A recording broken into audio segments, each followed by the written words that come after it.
Welcome to my Garpanchkot blog. এই বছর ফেব্রুয়ারি মাসে গিয়েছিলাম গড়পঞ্চকোট, আর আমরা হলদিয়া থেকে প্রাইভেট গাড়ি ভাড়া করে গিয়েছিলাম। আর এখানের প্লেসটা, জায়গা, ভিউটা এতটাই ভালো লাগলো যে তোমাদেরকে শেয়ার করলাম। তো তোমরা দেখতেই পাচ্ছ পিছনের পাহাড়, আর এখানে কিছু ছোট ছোট দোকানও রয়েছে। আর এটা ছিল একটা ভাঙাচোরা মন্দির, আর এখানে নাকি একটা আক্রমণের জন্য নাকি এগুলো ভেঙে গিয়েছিল, যেটা লেখা ছিল আর কি। সেরকম একটা আমার মনে নেই, পড়েছিলাম। আর এই যে দেখো তোমরা ভিউটা, আর দূরে ওই যে পাহাড়, আর এখানে এই যে মন্দিরটা, এটা রাস মন্দির।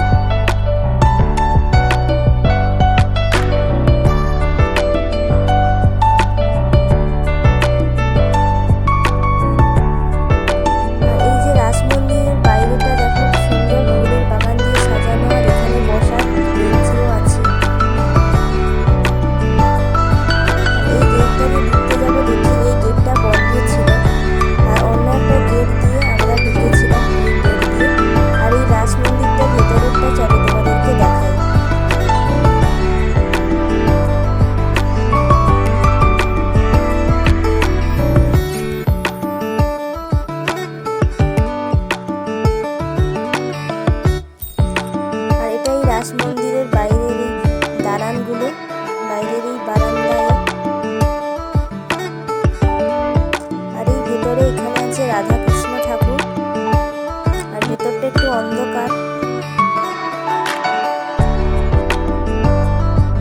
আমি এখানে রাধাকৃষ্ণ ঠাকুরকে প্রণাম করে বাইরে বেরিয়ে এলাম।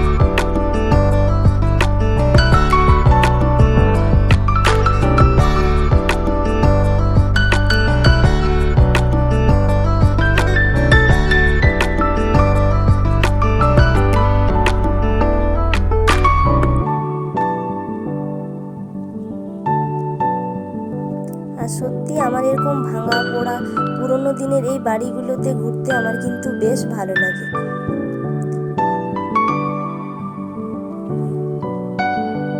আর এখানে বাইরেতে অনেক ফুলের বাগান টাগান লাগানো ছিল, গাছ লাগানো ছিল। আর এখানে ঘাসগুলো, পুরো গাছগুলো সমানভাবে কাট করা। আর আমরা গিয়েছিলাম বিকেলে বেলা, সন্ধ্যের সময়। আর ওই সময় ওখানে প্রাকৃতিক পরিবেশটা খুব সুন্দর লাগছিল। আর বসে বসে আড্ডা দেওয়ার জন্য জায়গাটা খুব সুন্দর। আর ওখানে এই যে বাইরের দোকান, আর বাইরের দোকানে আমরা চা খেয়েছিলাম। অবশ্য ওটার ভিডিও করা হয়নি।